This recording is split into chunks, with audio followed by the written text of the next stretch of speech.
Picture this. It's late, you're sitting at the kitchen table. The house is quiet, you're staring at a check for $42,000. It's not bonus money, it's your safety net. It's the rainy day fund you swore you wouldn't touch, until now you sign it anyway. Why? Because you're tired of the debt, you want the win. You want to be the person who owns it, free and clear, so you mail it. That night you sleep like a baby, you feel like a genius. And honestly, I don't blame you. I would have done the same thing. But 6 months later, you wake up in that same house, cold sweat on your back, realizing you didn't buy freedom. You just bought a very expensive prison. Let's fast forward. The economy hiccups, you get the email, position eliminated. Your income hits zero. Not next month today. Now look at your life. You're standing in a paid-off kitchen. On paper, you're a half-millionaire. You have $500,000 buried in the floorboards. But open your banking app. What do you see, Dust? Here's the brutal truth about net worth. The electric company doesn't accept home equity. You can't slice off a piece of the roof to buy milk. You can't hand a grocery clerk a doorknob. You are sitting inside a gold mine, starving to death. And the worst part, you can't even get a loan anymore because you have no income. This isn't just bad luck, my friend. This is a math problem that you created. We have a name for this nightmare. It's called the liquidity trap. Here's what no one told you. By rushing to kill your debt, you didn't kill the risk, you just moved it. You took living, breathing cash, money that can feed you, save you, fight for you, and you turned it into stone. You locked it in the walls where you can't touch it. Society applauds this, right? Your parents love it. The financial gurus love it. But the math hates it so. I have a serious question for you. Are you currently sending an extra $500 to the bank every month? Do you think you're being responsible? You aren't building wealth. You're building a trap. You were taught a rulebook written for 1980, not today. And right now we are going to burn that rulebook. Here's the uncomfortable truth we need to put on the table right now. In most modern situations, aggressively paying off a low-interest mortgage isn't just inefficient. It is a mathematical disaster. I'm not talking about high-interest credit cards. I'm talking about the millions of you sitting on 3% or 4% mortgages. When you rush to pay that off, do you know what you're actually doing? You are voluntarily choosing a cap return. You are telling the market, I prefer a guaranteed 3% over everything else. It feels responsible. It looks clean on a spell.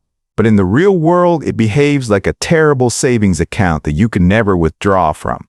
To prove this, we're going to look at 3 things. How banks actually make money. Why risk isn't what you think it is. And the silent killer called inflation. If you talk about why. To understand why this belief feels so holy, you have to rewind the tape. Go back to 1981.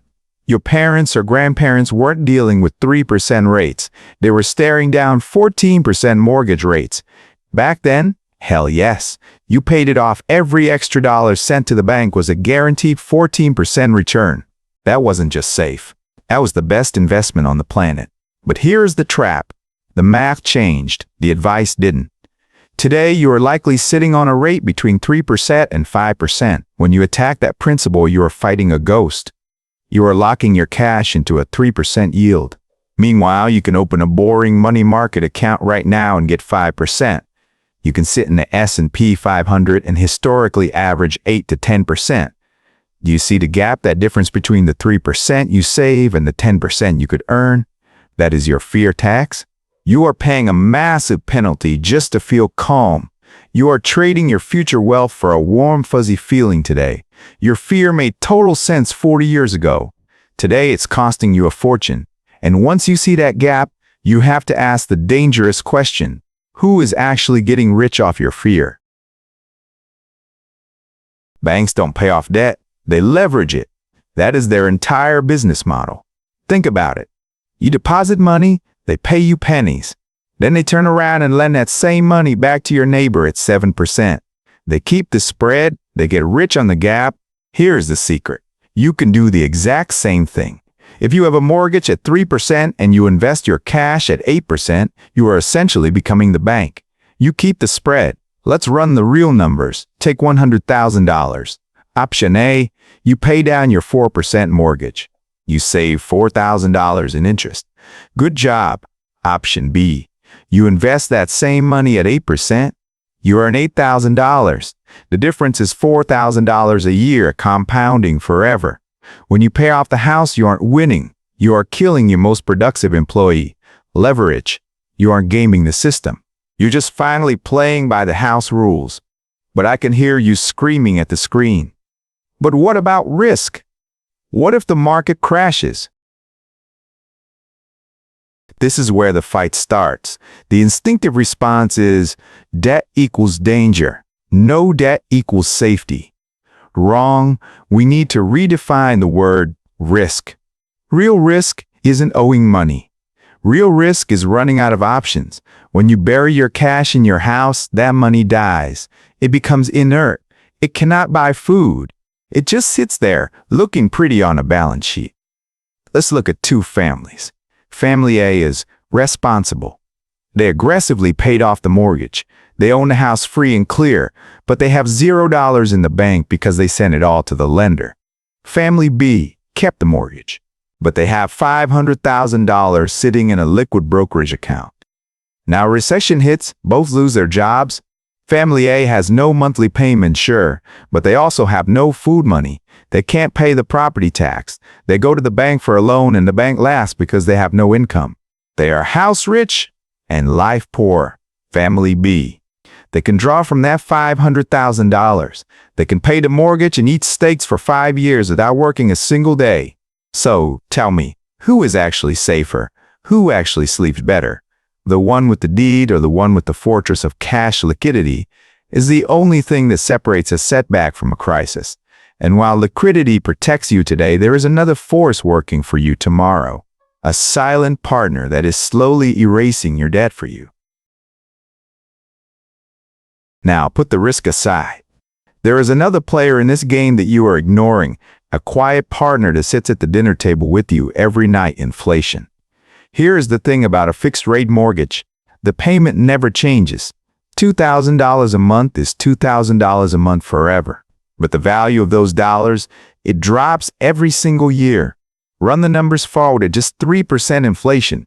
In 20 years, that scary $2,000 payment will feel like paying $800 today. Think about that. You are paying off a massive debt with money that is becoming worth less and less. You are paying the bank back with monopoly money, and they have to take it when you rush to pay extra principal today. Do you know what you are doing? You are handing the bank your strongest, most valuable dollars to kill a debt that inflation was going to kill for you. Naturally, relief doesn't equal reduced risk. Sometimes relief just means you gave up your advantage. I want you to put your feelings in a box for a second. Let's look at the scoreboard. We are going to run two lives side by side. Path 1. This is you right now. You send an extra $1,000 every month to the bank. You work hard. In 15 years, the mortgage is gone. You celebrate. If you start investing that $1,000 after the house is paid off at a 10% return, you end up with roughly $400,000. Path 2.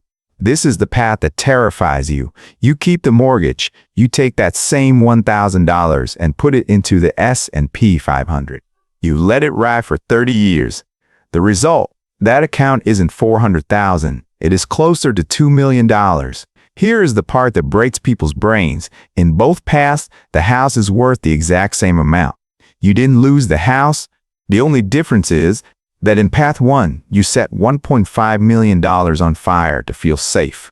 I have to ask you, is sleeping a little better at night worth $1.5 million? This isn't just a cost. This is generational wealth that you deleted because you were scared of a number on a spell. Choosing peace of mind isn't stupid, but let's be honest, it is the most expensive luxury item you will ever buy.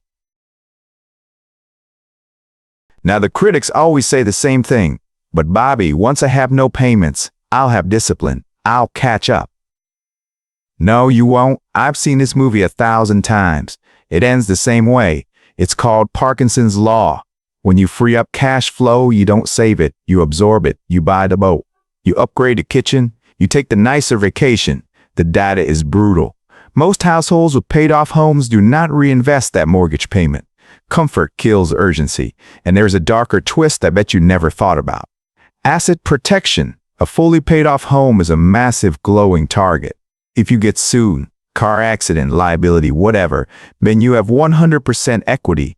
Lawyers see a pot of gold, but if you have a big fat mortgage on that house, you look poor on paper. There is no equity to steal. The bank technically owns it, and that mortgage acts as camouflage. So ironically, by trying to be safe, you made yourself a target. This is human nature. It's not a discipline failure. It's a structural failure. Now I can hear the comment section typing already. But Bobby, what if the market is flat for 10 years? What if I retire and I can't make the payment? These are valid fears. I'm not asking you to be reckless. I'm asking you to be structured. You can have the safety you want without setting your cash on fire. It's called a synthetic payoff. Here is how it works. Instead of sending that money to the bank where it disappears, you build a pile of liquid assets on the side. Imagine you have $500,000 in a boring safe investment account, earning just a 4% dividend yield. That account generates $20,000 a year in cash. Guess what? That $20,000 pays the mortgage for you on paper. You still have a loan. In reality, you are free. Your assets are covering your liabilities. Here's the difference that most people miss. When you pay off debt, you use your capital once and it's gone forever. When you structure assets, you use your capital repeatedly. One path ends with a zero balance and zero leverage. The other ends with a balance sheet that is bulletproof. So if you want simplicity, fine, but realize that simplicity that sacrifices resilience is a trade, not a free upgrade.